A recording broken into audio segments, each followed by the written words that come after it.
Soalan seterusnya, sekiranya bekas suami tidak bayar nafkah anak, apakah hukum keluarga bekas suami pun buat tak tahu je pasal ni? Baik, dia bercerai, maka dipanggil bekas suami lah, duda dia, tak beri nafkah pada anak. Apabila berlaku perceraian, nafkah anak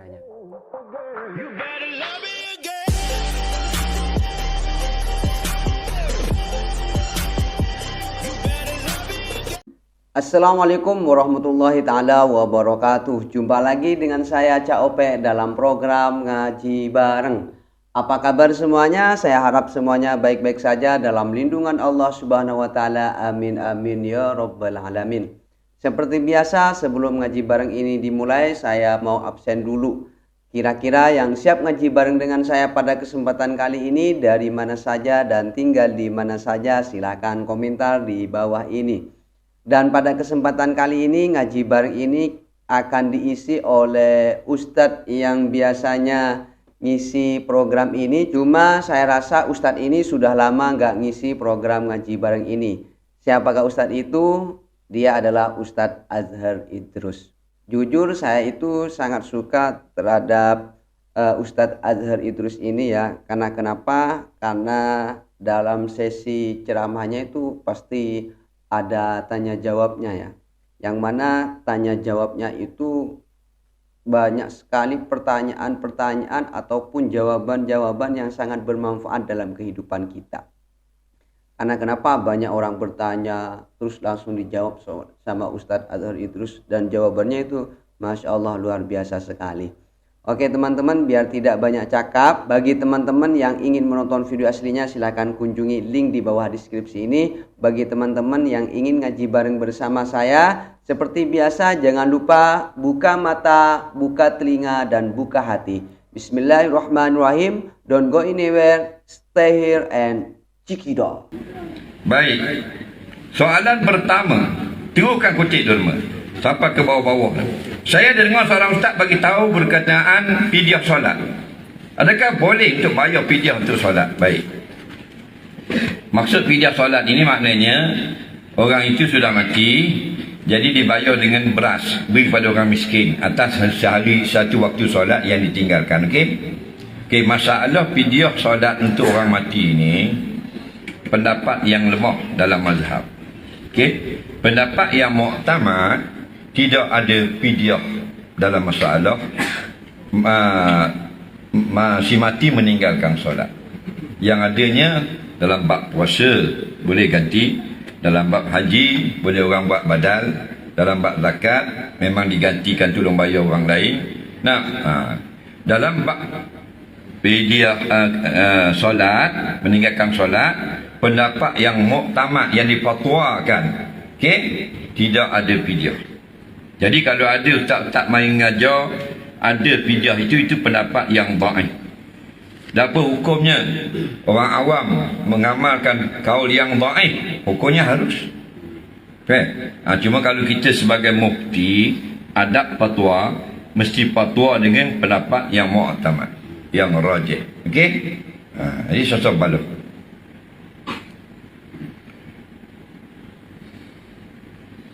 Apakah hukum guna duit lebihan dari kaunter bayaran sebab dalam sistem duit dah cukup? Guna duit itu untuk penggunaan harian tapi bayar balik. Duit lebihan dari sistem itu boleh sedekah ke orang atau surau masjid atau bagaimana? Dia kerja kaunter, contohnya kaunter tol.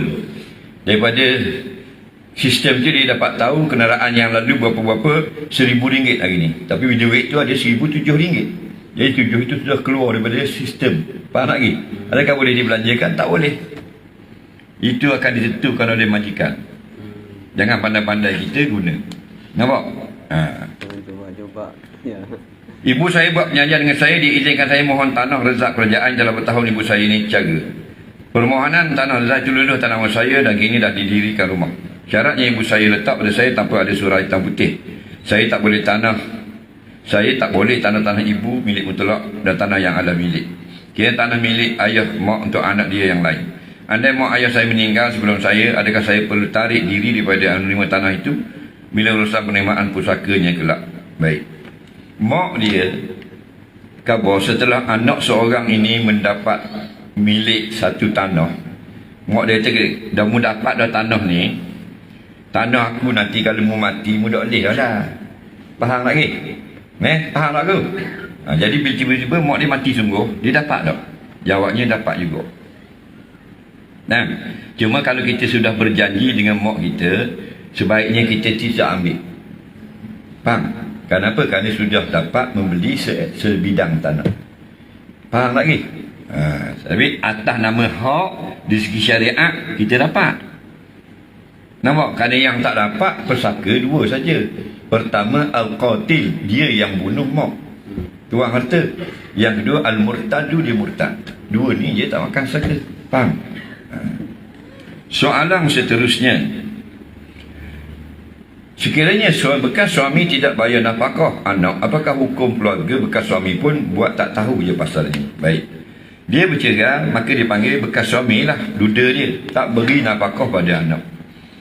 Apabila berlaku perceraian, nafkah anak tetap di atas ayah sebagaimana belum bercerai. Sampai bila? Sampai anak itu mampu berdikari. Contohnya umur berdikari di Malaysia ini 18 tahun contohlah. Maka masuk umur 18 tahun, anak dia tidak ada sakit apa-apa, maka sudah terhenti kewajipan nafkah. Okey? Makan, minum, pakaian, tempat tinggal. Jangan kita abaikan.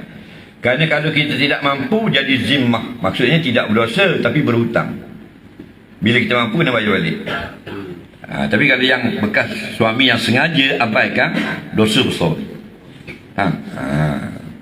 Kalau belah mak, kita belah janda pun kena jaga juga. Bila ayah tu beri 1,000 sebulan untuk makan anak, dia jangan ambil. Banyak berlaku janda tu dia pergi ambil, dia bahang 200. Dia guna untuk makan anak dia 800. Dia kerik dia 200. Faham lagi? Makan haram. Jangan main. Dia kata tak apa. Kau lain duda aku. Dah kira tak boleh. Haram tetap haram. Okey? Dia yang dimaafkan ialah bila dia beli gula untuk anak, Milo untuk anak, bila dia beli gula untuk dirinya, jadi berlakulah pencampuran, payah kita nak beza, dimaafkan. Okey? Ini sekali kerik ni. Laki dia dan duda dia sudah beri duit untuk belanja anak 1,000 sebulan. Dia beri 600 je kan anak. Bahang dia 400. Faham? Tak? Contohnya. Kena hati-hatilah. Kerana peluang mendapat dosa itu terlalu mudah. Bila kita tak tahu. Seorang isteri lari kepada suami kerana pasal rumah tangga. Patut lakinya ugut. Apa-apa pemberian ada di sini tu kan, kalau tak pulang balik tu laki tak boleh halal. Kira kuat gitu. Isteri tak boleh lari daripada rumah walaupun berbalok. Ingat melainkan dalam kes menolak mudarat saja boleh. Suami nak katok, suami nak bunuh, suami nak sepak terajang, nak sakitkan, faham? Baru boleh lagi. Kalau kata bukan nak kena sakit, bukan nak kena sepak terajang, tak boleh lagi. Haram. Ayyama imra'atin kharajat min baiti zawjiha bighairi iznihi la'anathal malaikah hatta tarji'. Mana-mana isteri Nabi kata yang keluar daripada rumah suaminya tanpa kebenaran dari suaminya, selama dia keluar tu dia dilaknat oleh malaikat. Sebulan-sebulan lah, setahun-setahun lah kena laknat sampai dia balik semula. Nampak? Yang boleh lari ni bila laki nak katok, atau laki dia larang buat yang wajib, tak benar semayang, boleh lagi. Kerana kewajipan kena tunai. Faham? Atau laki dia nak suruh buat yang haram, suruh minum ketung ke apa ke, faham? Nak suruh minum arak ke apa kan, boleh lagi. Jenis alat. Soalan seterusnya, kita solat mari kemudian 2 baris dah penuh. Kita nak solat start dari mana? Start belakang imam apa penuh ke kanan? Ada orang kata start dari ujung kanan penuh pas kiri. Jawabnya di belakang imam ke kanan sedikit. Itu kata setengah pendapat lah. Ada pendapat betul-betul di belakang imam, dan ada pendapat macam sebelah kanan, kerana kemuliaan sebelah kanan. Bukanlah ujung tu, belakang imam. Ujung, kalau ujung tu tak ada masalah, tapi kalau kena masjid yang besar masalah lah. Masjid Nabawi ujung tu setengah kilo. Faham lagi? Dia tak imam pun salam, dia nak pergi ujung, Assalamualaikum warahmatullahi wabarakatuh. Faham? Macam mana sah kanak-kanak? Ada kata putus, ada kata tak. Hak terbaik untuk sah kanak-kanak ni macam mana lah Ustaz? Gini, bila dikomatkan ada 3 jenis orang makmum. Itu ada lelaki dewasa, ada kanak-kanak, ada perempuan masuk komat. Kalau ada 3 jenis ni, maka afdalnya ialah laki-laki hadapan, belakang laki-laki kanak-kanak, belakang kanak-kanak perempuan. Okey? Tetapi jika kanak-kanak itu datang dahulu, dia duduk di saf depan, di celah-celah orang dewasa, bila diikomatkan, dia berhak duduk di situ. Kita tak terik budak buat belakang. Padahal dia mari lambat. Nah, yang kata budak di belakang ni kan dia mari seretok. Faham siapa belakang? Kanak laki-laki depan. Okey, kalau kanak-kanak ada di celah saf dewasa, adakah putus saf? Tak putus. Mengaji tuan. Ni putus saf ni. Tak putus saf. Okey? Walaupun anak-anak ya. Baik, apa makna kanak-kanak? Itu kena faham. Maksudnya dia belum balik, bukan belum berkhitang. Kita bak berkhitang dia masuk jawi. Nah, kata kalau tak berkhitang dia belakang. Hei, pekoh kat mana pula? Bukan bak khitang, balik. Faham? Kalau balik dah, afdal di depan. Kalau belum balik, afdal di belakang. Tapi kalau di depan juga, sah. Nah, kita pergi bahas hak dak khitang ni. Jadi Cina tu muallah 76 dah umur. Dak dang nak khitang suruh duduk belakang. Duduk ceng. Jadi siang kawan tu dia seorang masuk. Faham apa? Dak masuk jawi. Bukan bab masuk jawi, bab balik. Faham? Balik je kita dewasa. Ngerti ni tadi ya.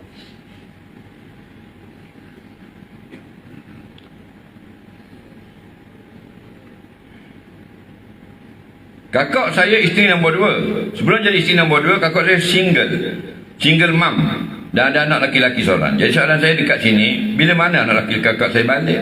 Adakah batal wuduk yang sentuh dengan isteri pertama abang ipar saya? Baik, kita kahwin dengan 2 perempuan. Perempuan yang pertama, isteri pertama, yang kedua, isteri kedua. Perempuan yang kedua ini janda, ada anak. Faham lagi? Jadi dia hubungan apa dia dengan kita? Anak tiri. Nah, dia hubungan dengan tu, ni bapak tiri punya isteri. Faham lagi? Jadi kalau kita dengan mak tiri, apa hukumnya? Mak tiri bukan mahram. Mak tiri kita mahram lah. Okey? Mak tiri mahram. Nampak? Kalau mana? Kalau anak bagi suami. Tapi ini bukan anak bagi suami. Nampak?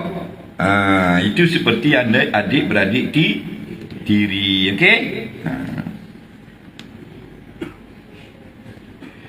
Bolehkah terangkan mengenai kitab Fardhu Ain peringkat tertentu? Contoh ada kitab kecil, sederhana dan tinggi. Dia begini, kalau kata kitab kecil dan kitab tinggi, kitab sederhana itu apa maksudnya? Maksudnya cara dia membahas masalah. Tak, kalau ringkas, pembahasannya mudah, panggil kitab kecil. Nampak? Kalau pembahasannya panjang, lebar, panggil kitab besar. Padahal poinnya sama saja. Contoh, kitab Matla'il Badrain. Nah, dia fiqh ibadah, ada muamalat, ada munakahat, ada jinayat, tapi satu kitab ya. Atau Fathul Qarib, satu tiga nipis saja. Semua bab sudah ada. Nah, ibadah, munakahat, muamalat, jinayat. Itu panggil kitab kecil. Kalau kitab besar tu, benda yang sama juga kitab kecil sebut, tapi sebut dia panjang lagi. Huraiannya lebih terperinci dengan dalil dengan apa panjang. Panggil kitab besar. Contoh kitab kecil, kitab besar, contoh kitab Mughni Muhtaj, kitab Tuhfah Muhtaj, kitab Mughni, kitab Nihayah. Itu kan tebal-tebal sampai 5 kulit, 8 kulit, 10 kulit. Hasyiah Ibnu Qasim. Benda yang sama juga dengan tadi, dengan Fathul Qarib. Pembahasannya lebih panjang. Cuma kitab-kitab fardu ain tu tak ada sampai berkulit-kulit, berjuzuk-juzuk, satunya nipis saja. Dia tengok kitab Hidayatul Sibyan, selesai fardu ain. Nah, kitab Anak Kunci Surga, selesai fardu ain. Amin. Soalan seterusnya. Hukum berubat akupuntur, pusat perubatan orang kafir makan ubat yang diberi. Baik. Hukum akupuntur boleh atau tidak? Boleh. Dia makan ubat boleh. Jangan yang najis, jangan yang haram. Kerana Nabi pesan tak ada awal, berubatlah kamu. Nabi tak kata jangan berubat dengan orang kafir. Boleh. Cuma didulukan orang mukmin. Okey? Dan Nabi pesan wala tatadawu binajisin, jangan berubat yang najis. Riwayat yang lain wala tatadawu biharamin, jangan berubat dengan cara yang haram. Soalan seterusnya, bayar saman pakai duit syubhah, apakah hukumnya? Boleh.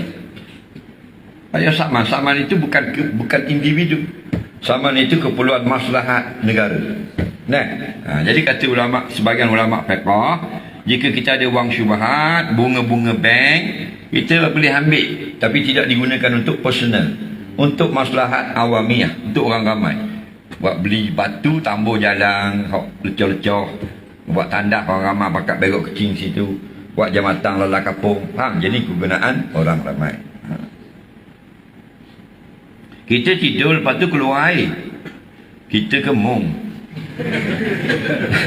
Kesat pada tuala mandi, kita ingat, tak ingat basuh tuala, kira pakai je alat mandi. Macam mana kita nak semayang kan, Ustaz? Kalau yang keluar itu yang suci tak pun. Tapi kalau yang keluar itu najis, maka tuala itu sudah bukan najis. Maka kita laplah badan kita dengan tuala tadi. Baik. Kalau kita rasa zon berat sebelah kena najis itu pada badan, wajib kena semayang semula setelah mandi, setelah bersihkan najis. Tapi kalau kita zon berat memang tak kena, rasa memang tak kena atau yakinlah tak kena, maka tidak ada kewajipan membasuh badan.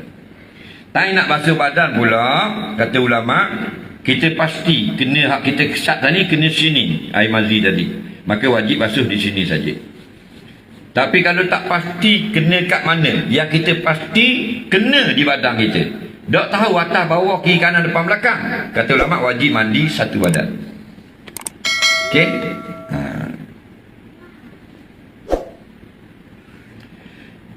Macam mana kalau kita beli daging, lepas tu kita siang dan gula terus, kita tak basuh daging itu. Dia beli daging, balik dia potong dan gula je. Boleh makan ke tak? Jawabnya tengok, masa dia beli tu ada tak darah yang cair di luar daging? Kalau ada darah yang cair, wajib basuh. Kalau tidak, haram. Kerana Allah kata antara yang haram, audaman masfuhan, ataupun darah yang mengalir di luar daging itu. Maknanya yang mengalir itu, darah itu yang basah tu. Kita pegang daging, merah tangan. Kita pegang dengan tisu, merah habis blok tisu. Itu darah yang mengalir. Faham lagi? Wajib basuh daging tu. Tapi kalau kita beli itu sudah dibasuh bersih oleh tuang yang jual daging, maka tak wajib basuh.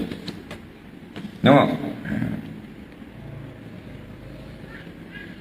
Kita boleh tak kita solat di rumah ikut imam di masjid? Boleh. Belakang surau ni dia semayang ikut orang di surau ni semayang subuh, dia tak turun. Boleh dengan syarat apa?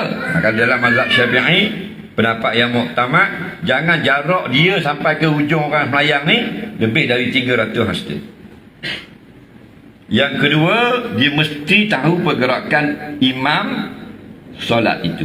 Dia tak boleh teka imam rokok ke duduk lagi.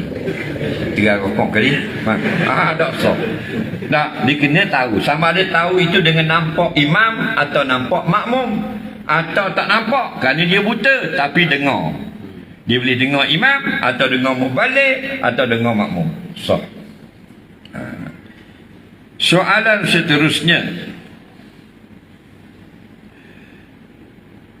macam mana orang yang suka buang kucing di surau? Dia ambil kucing, kita huk surau. Dia gini, kalau kita ada binatang yang kita beli, contoh kucing, boleh tak kita pergi buang? Boleh. Mufti jawab dah. Okey? Boleh. Buang di mana? Syarat buang itu tempat itu tidak memudaratkan kucing dan kucing tidak memudaratkan tempat. Yang kedua, tempat itu tidak membahayakan nyawa binatang itu. Contohnya berhenti tengah jalan ada bilat lepas anak kucing. 2 kali dah bilat mampukah anak kucing. Melanyek di lori. Itu tak boleh. Pertama, tempat itu tidak memudaratkan dia. Faham?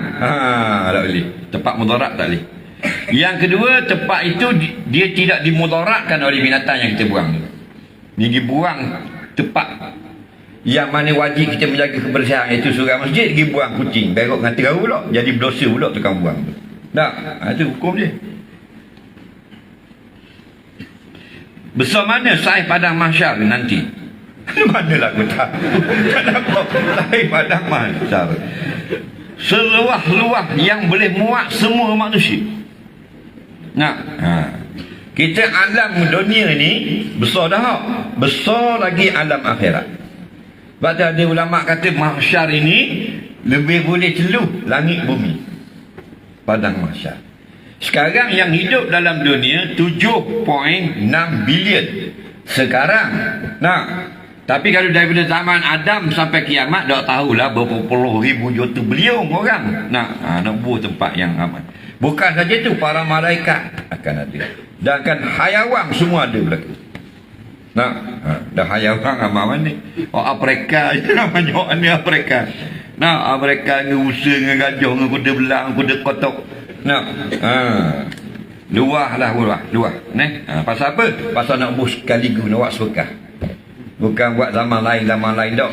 Kita sekarang hidup zaman lain-lain. Zaman Nabi Nuh, zaman Nabi Lut, zaman Nabi Syuaib. Zaman lain-lain. Ini satu masa. Nak buat suka.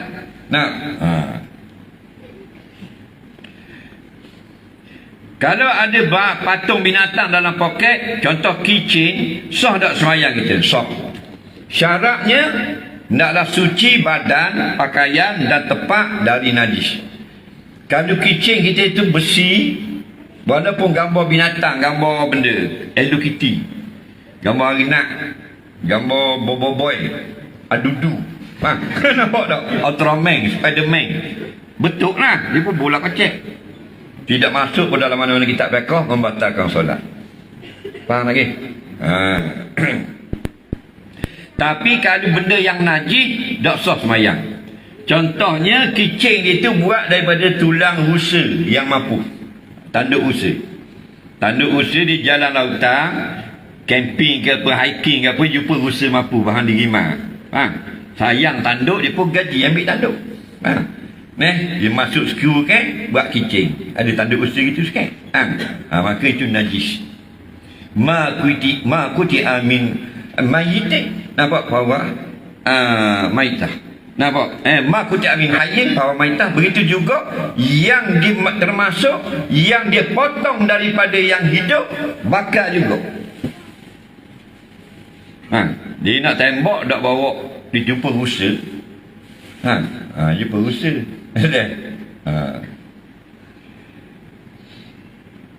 Kalau binatang yang suci, yang dipotong itu suci. Okey? Bulunya lah. Cuma tanduk ni khilaf ulama. Kalau rusa, Masya Allah, itulah tadi ya beberapa pertanyaan dan sekaligus jawaban yang sangat luar biasa dari Ustadz Azhar Idrus ya. Yang mana pertanyaan dan jawaban itu sangat bermanfaat dalam kehidupan kita. Karena kenapa? Mungkin awalnya kita nggak tahu tentang hukumnya ini, tapi alhamdulillah dari pertanyaan itu sedikit banyak kita itu sudah mengetahui jawaban yang mungkin sudah lama kita nantikan, yang mungkin sudah lama kita tidak ketahui. Semoga program ngaji bareng ini yang diisi oleh Ustadz Azhar Idrus tadi sangat bermanfaat dalam kehidupan kita ke depannya. Amin amin ya rabbal alamin. Saya kira ngaji bareng pada kesempatan kali ini saya cukupkan ya. Mohon maaf apabila ada kesalahan. Ihdinas siratal mustaqim. Assalamualaikum warahmatullahi taala wabarakatuh.